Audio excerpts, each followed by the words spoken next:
Welcome back. Apple has been handed an antitrust charge by the European Union regarding its payment technology and for restricting its rivals' access to its chip technology, allegedly. For more on this, let's welcome in Yahoo Finance's Dan Howley. The European Union has been much more aggressive with these kinds of actions versus the United States. Put this one in context of what we've heard from the EU so far. Yeah, so what we're seeing from the EU is basically about Apple Pay and the NFC chip that Apple uses. Essentially, they're saying that Apple restricts the use of its NFC chip for its payment service and that other companies can't use payment services and that NFC technology to get through. And so that's where the EU is coming from. But look, I just want to kind of run down the various issues that Apple is facing as far as the kind of antitrust or even just kind of remediation actions that we may see in the future. So we obviously have this Apple Pay, Apple Wallet issue out of the EU. Dutch regulators are continuing to fine Apple because of the way it treats dating apps in the country.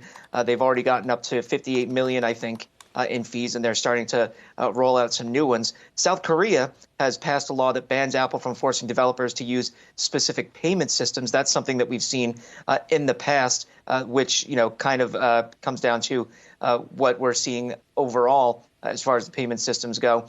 Indian regulators say that Apple's abusing antitrust laws via the App Store as well. The EU has passed regulations against forcing developers to use specific payment systems. The UK is investigating Apple's App Store practices. US lawmakers are developing legislation to tackle those App Store payments. And they're also looking at legislation aimed at stopping self-favoring practices. So let me catch a breath.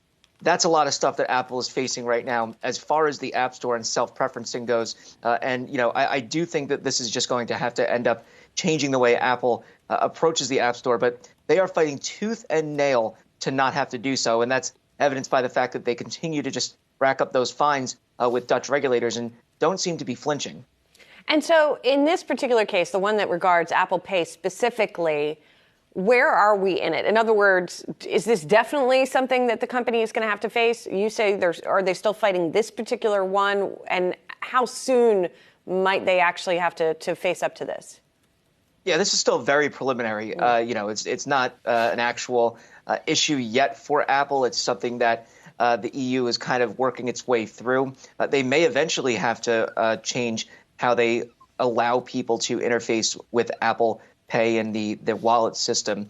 But that remains to be seen. As far as some of the larger issues with the App Store, where the EU has kind of passed those regulations already, that's not going to take effect until around 2024. So they still have time to set up how they're going to change if they are, how they're going to fight back if they are. But look, one way or another, there's going to be a large chunk of the world, whether it's India or the EU or the US, that forces Apple to change how it handles app payments. And I think that's something that the company's obviously going to need to address.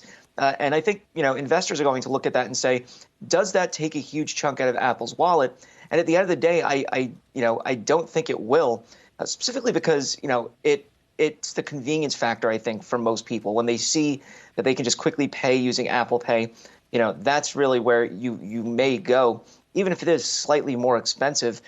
I don't think that it's going to really have that big of an impact on Apple's bottom line.